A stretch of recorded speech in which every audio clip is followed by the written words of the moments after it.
Nous sommes le vendredi 13 janvier 2023. Bonsoir, c'est vous qui avez raison. Bienvenue à l'information. Le chef de l'État, Patrice Talon, veut insuffler une nouvelle dynamique à la presse béninoise.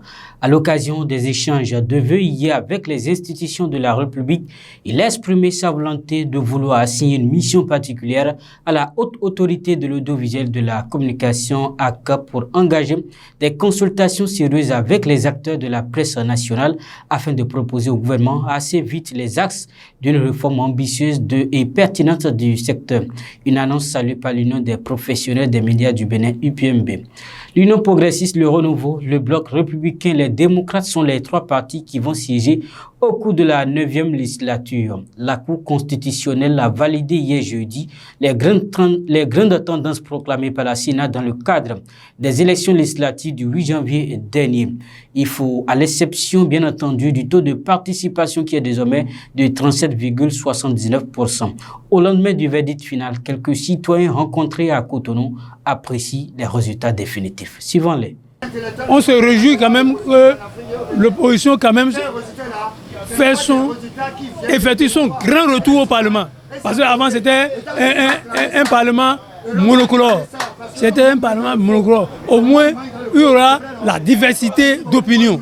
Ce n'est pas moi qui ai gagné, ce n'est pas mon parti, les démocrates, qui a gagné, non plus l'UP ni le BN qui a gagné.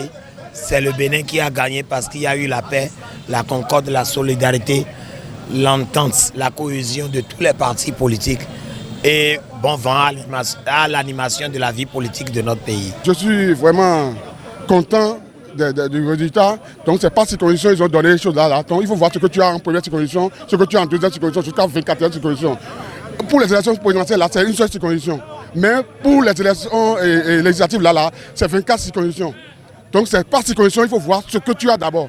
À Madagascar, à présent, plusieurs régions de la Grande Île sont placées en vigilance faute pluie par la direction de la météorologie. Des risques de stagnation des eaux, des crues éclairs de glissement de terrain sont à craindre sur les parties nord-ouest, est et dans la région de la capitale. En cette saison des pluies, le Bureau national de gestion des risques et des catastrophes appelle la population à prendre au sérieux le message d'alerte pour éviter les pertes en vies humaines. Et pour finir, coup d'envoi de la 7e édition du CHAN, championnat d'Afrique des Nations, ce vendredi en Algérie. Match d'ouverture à partir de 20h au stade Bakary entre l'Algérie, pays hôte, et la Libye. Pour la première fois de l'histoire du CHAN, 18 sélections vont prendre part à cette édition en lieu et place de 16. Comme d'habitude, la compétition se poursuit jusqu'au 4 février 2023. Mais quant à ce flash, il est ainsi à son thème. Mesdames et messieurs, sachez que chaque effort que l'on fournit au quotidien nous rapproche davantage du succès auquel on aspire. Bon début de week-end à chacun et à tous.